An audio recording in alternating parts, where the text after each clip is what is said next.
610 WTVN. All right, want to welcome in right now on the LegacyRetirementGroup.com phone lines. He is a fourth-generation oil and gas expert. We welcome him back to the show, Jay Young. Jay, good morning and happy Friday. Well, thanks, Bob. Appreciate that, and hope all's well. all is good in the state of Ohio. Hope all is well with you as well. So, Saudi Arabia. We've seen that they are planning on cutting production, and that's going to happen, I believe in July is when that takes effect? Right, yeah. They're looking at the price, and they're concerned about the global demand. And when the global demand starts to come down a little bit, which it is with interest rate hikes and other factors, then what they're doing is they're saying, okay, well, hey, if they're not going to use as much, we'll just put less on the market to keep prices higher, which is it's somewhat cyclical, but they're trying to keep it to go below, $70 a barrel. They don't want it to go to 60, 50. It doesn't really make sense for them. So to keep prices high, they're going to cut supply.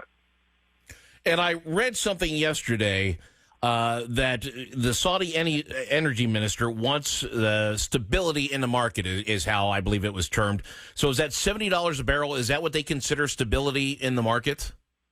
I think so. I mean, $70, $80 a barrel. They don't want to go too high because, number one, everybody understands, the price of gasoline at the pump.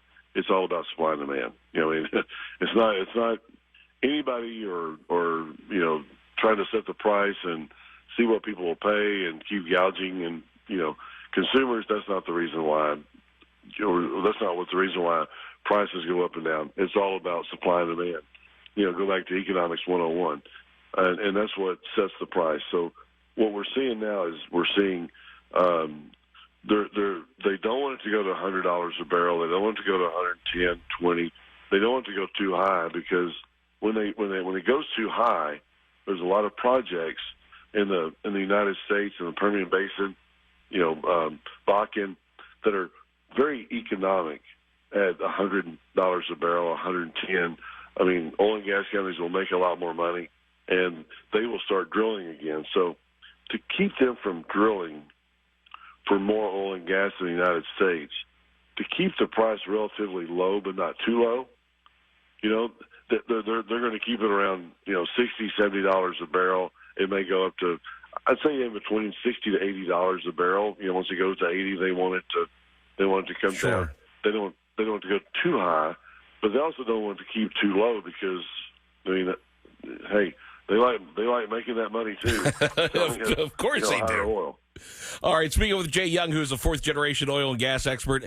And, Jay, you mentioned with the prices, and they want to keep projects from happening here in the U.S. because, when we were seeing those $100 a barrel prices, we were seeing more projects here in the United States. We're seeing some more fracking.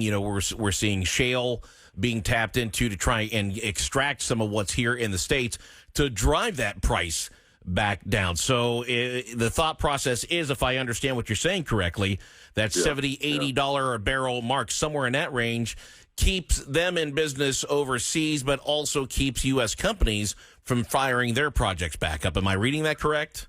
Yeah, that's right. That's exactly right. They don't want us to go back in because at $100 a barrel, which it was there less than a year ago, I believe. Right. Prices were there. And so then, man, that takes the, oil and gas companies, and they're saying, okay, because it's not like every well you drill has the same economics. It matters about, the cost of drilling an oil and gas well, how much oil you're going to get out of the ground once you do drill that well, and also what price you're getting.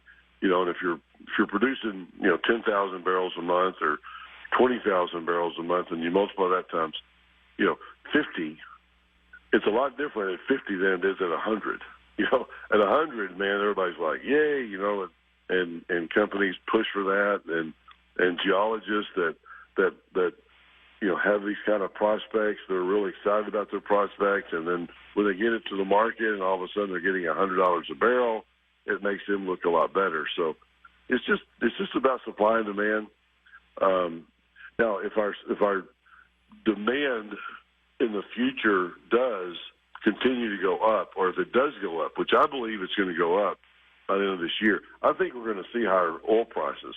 Now, will Saudi come in and cut again? Oh, absolutely. They darn sure could. But I can see demand increasing pretty soon, and when you do that, you're going to see higher prices. And when you do see higher prices at that point, it's not good for the consumer because you would pay more at the pump. And we are seeing an increase in demand in the summer times because people drive on vacation to do that. But right now I'm just seeing that Saudi is doing their part, and their exports that they come out, because that's how they make a living. I mean, Saudi Arabia, that's how their country makes a living. I mean, they do not produce enough oil, or they produce more oil than they need in Saudi Arabia. So when they may produce 8 million barrels a day and they only consume 3. The United States is different, where we use every barrel that we got. I mean, it's like we need 20 million barrels a day. We only produce 13. We're looking on the open markets because of our, George Bush said, our addiction to oil. So we've got an addiction to oil. We need it. We got to have it. And we have to pay what the market bears. But then again, right. We do have something in our bag of tricks, and that is, hey, if it goes too high, we will start drilling again, a lot more in the United States, because we're not really back to drilling anywhere close. And I think rig count's still down 20%, maybe even 30% from the pre-pandemic days. Okay, well, that's good information to know. Jay, I know you got to run. Thank you very much for the information. Again, Jay Young, fourth-generation oil and gas expert. Have yourself a great weekend, my friend. Hey, thanks a lot. Check out my book, The Upside of Oil and Gas Investing, and go to our website, kingoperating.com. One more time on the website? Kingoperating.com is our website. That's for me, Jay Young. And you can pick up a copy of our book, the books that I wrote about the upside of oil and gas investing. All right, fantastic. Jay Young, thank you very much.